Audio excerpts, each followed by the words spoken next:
Halo sahabatku yang terkasih dimanapun Anda berada, kembali lagi bersama saya John Sung, Jesus my Savior. Sahabatku yang terkasih, ada yang bertanya kepada saya, Pak John ini orang Calvinis atau orang Arminianis? Sahabatku dimanapun Anda berada, saya itu tidak berpihak kepada Calvinis, tidak juga berpihak kepada Arminianis. Saya ini biblical. Saya ini berdiri atas kebenaran Alkitab, bukan ikut-ikut menyanjung tokoh-tokoh, teolog-teolog. Ya, saya ikut Alkitab. Walaupun saya tahu, saya baca buku Institutionya Calvin, Arminius dan segalanya. Doktrin Calvin itu kan total depravity and conditional election, limited atonement, irresistible grace, perseverance dan seterusnya. Spiritual enablement, conditional election, unlimited atonement, restable grace, uncertain perseverance di Arminians. Jadi ada sebuah pertentangan antara doktrin Calvin dan Arminianis. Nah, kita tidak melihat di situlah, oke? Tapi intinya adalah saya ini bukan orang Calvinis, ya. Saya pernah lihat Budi Asali debat itu, bahwa Calvin itu saya ini Calvinis. Kalau Reform Stepentong itu masih bukan Calvinis saya. Calvinis itu semua sudah ditetapkan, dosa kejahatan pun sudah ditetapkan oleh Tuhan. Saya mau katakan dia itu bodoh. Misunderstanding of God. Ya, apa itu cara pemahaman teologi seperti itu? Budi Asali. Goblok dia kalau begitu. Semua dosa ditetapkan, orang masuk neraka semua ditetapkan oleh Tuhan. Bukan seperti itu, ya. Saya tidak setuju dengan doktrin seperti itu. Nah, saya mau katakan begini bahwa oke lah, kita tidak membahas seperti itu, tapi konsep doktrin keselamatan saya ini seperti ini. Bahwa begini, semua manusia berdosa. Tidak ada satupun manusia tidak berdosa di dunia ini. Sebab semua orang telah kehilangan kemuliaan Allah. Maka semua orang yang kehilangan kemuliaan Allah harus mendengar Injil. Iman timbul dari pendengaran firman Kristus. Dia harus mendengar Injil. Setelah mendengar Injil, Roh Kudus bekerja di dalam hatinya, mengetuk pintu hatinya. Ya. Kemudian dia merespon akan berita Injil itu, dan dia mengambil keputusan bertobat dan percaya kepada Kristus. Dia bertukuk lutut di bawah salib. Dia merespon, dia menyatakan, Tuhan, saya orang berdosa. Terima kasih.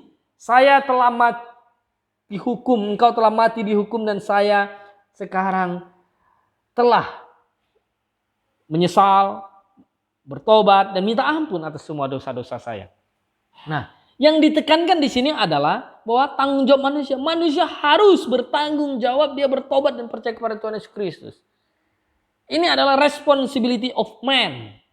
Tidak ada manusia yang tidak perlu bertobat bisa masuk surga. Tidak ada manusia yang bilang, oh saya tidak usah bertobat, tunggu Tuhan yang pilih saya, tunggu Tuhan yang tetapkan saya. Kalau Tuhan tetapkan saya bertobat, saya bertobat. Bukan seperti itu cara pemahamannya.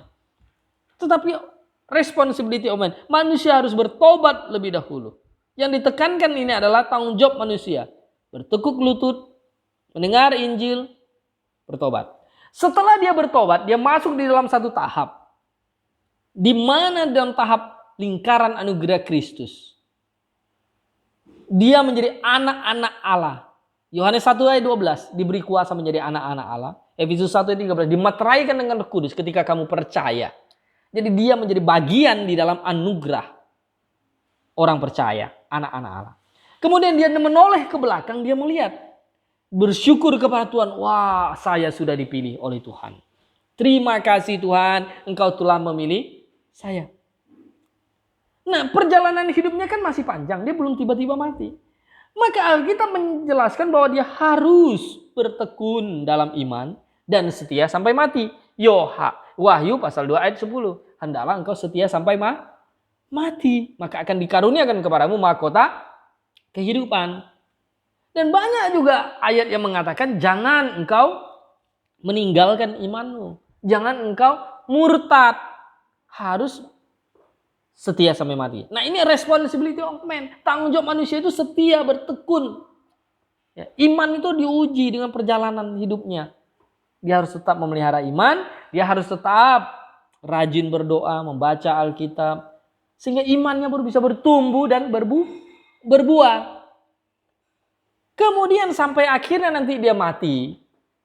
dia setia, maka dia masuk dalam surga bersama dengan Tuhan Yesus.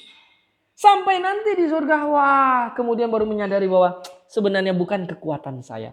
Saya lemah, saya manusia berdosa, saya tak berdaya. Kalau bukan karena pimpinan Tuhan dan tangan kuasa Tuhan yang begitu besar menolong saya, memelihara iman saya, maka saya tidak bisa apa-apa.